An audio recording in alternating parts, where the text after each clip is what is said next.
Hi everyone, welcome to HashiCorp Snapshot for Service Access Control to preventing insider threats. So let me introduce myself. My name is Hendra Tonto. I'm a senior solution engineer at HashiCorp. So just to have our understanding the same, I would like to reiterate, right? Today we are going to discuss about one of the features of Consul. So Consul is a service-based automation for networking. It has few features like discover. So Consul can be installed and can discover multi kind of services in any cloud environment, Kubernetes, VM, or on-premises server. It can also secure your services via your authentication or authorizations. It will also help you to encrypt your traffic and also have capabilities like a circuit breaking for your APIs. It can also help to automate your networking device, such as your load balancer or firewalls. So Consul actually have four pillars, right, for its services networking. It is able to discover your services. It also able to do health checks to your services. It is able to secure your services via its service mesh. It will also help you to automate your probably traditional network infrastructure, and it also maintain your services or API access. So the needs of Consul actually came in because there's an evolutions in networkings. Most of the networkings move from what we know as a static kind of networkings, whereby it's a monolithic type of services. In one server, there's few services, and we are able to uh, set up the firewalls quite easily because it is always front end and back end firewalls. And each node have probably a couple of services only. But nowadays, the networking is changing. So it become the so-called what we know as a microservices. It's dynamic networks. So because of the speed and the agility, right?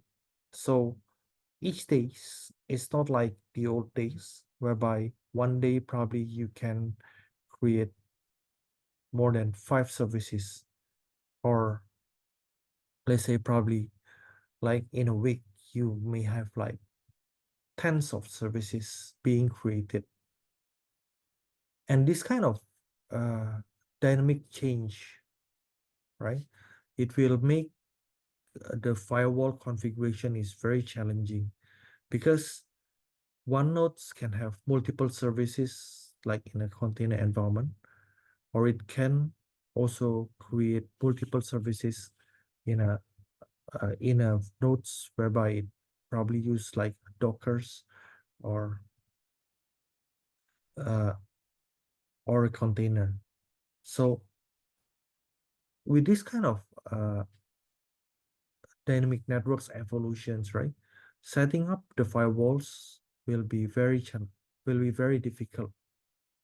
And also if we actually created new services, right? The services will be very vulnerable since the new services which is newly created, right?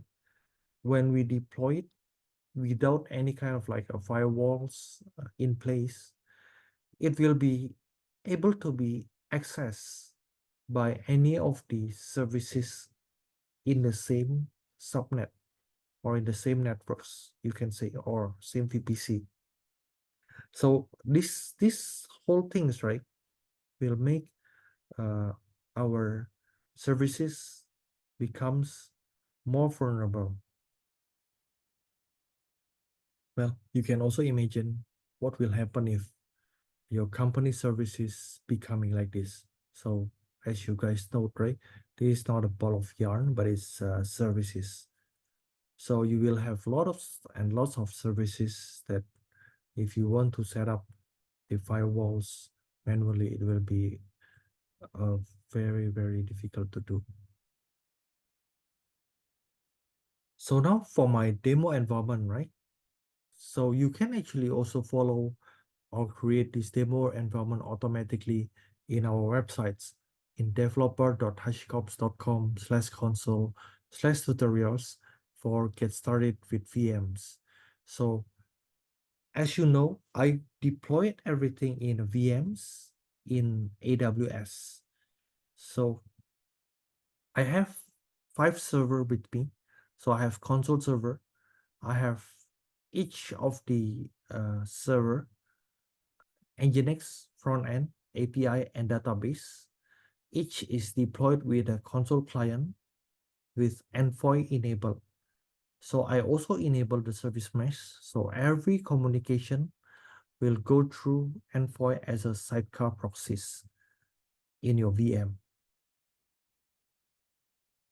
So everything also it is actually deployed on top of AWS. So let's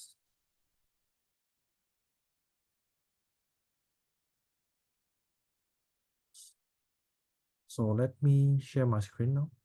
So in this AWS console, right, you can actually see that I have 5 servers. So each for the HashiCorp applications, I have front end, I have Nginx API and database, and all of these servers is connected to the console server as its DNS, and everything inside I've already set it up as a service mesh and has a service mesh capabilities. So in my console server, right, actually, I can also see that each of the instances is already being deployed by console client. So console already are able to discover the services. So the server, the database, front end, Nginx, and API also the same. So I have also intention pre-configured in here. So as you can see, I have a source API are able to communicate to the database. I also have Nginx server able to communicate to API server, and Nginx server able to communicate to the front end server. So this is pre-configured by me. So as you can see, right? So if we go into detail, right, we are also able to see the configuration whereby Nginx are able to connect to front end. In here, to be easily demo to you guys. So I've already opened the HashiCorp's demo page. So when I try to refresh, it will open my HashiCorp's applications, which is fronting by Nginx as a reverse proxy. But if I actually delete the intention, so we don't have any more intention whereby Nginx connect to the front end or to my web page. So when I try to refresh the page, right, it will actually shows 502 pet gateway because Nginx did not have any permissions to connect to my application server. So this is the first type of demo that I'm trying to show to you. So I'll just create again Nginx connect to front end. So we specify this as allow. So it will be able to do service to service calls. So after I allow it, if I go back to the page again, same IP address, I'll just press refresh. So my Nginx reverse proxy will be able to connect to my HashiCorp's application, right? And then I'll also demo to you the capabilities if we actually set up the allow into deny. So I'll just change the the policy So it will be changed from the Nginx connect to the API, but it will be deny services. So this is already updated. So if it's actually deny, right? So we will not be able to call an API to create a new account or to log in. So let's say I create a new account, Andra, with password, welcome one. Okay. When I try to create an account, it will return an error because it's invalid JSON. Because at the back end, Consul will actually reject any kind of connections that is trying to go to the API.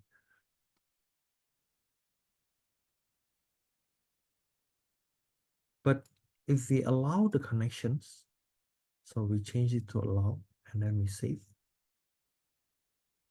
we will be able to access the API. So Nginx able to access the API, your reverse proxy able to access your API, and we will be successfully created the users. So it will be no problem for me to just log in and create users via Nginx now.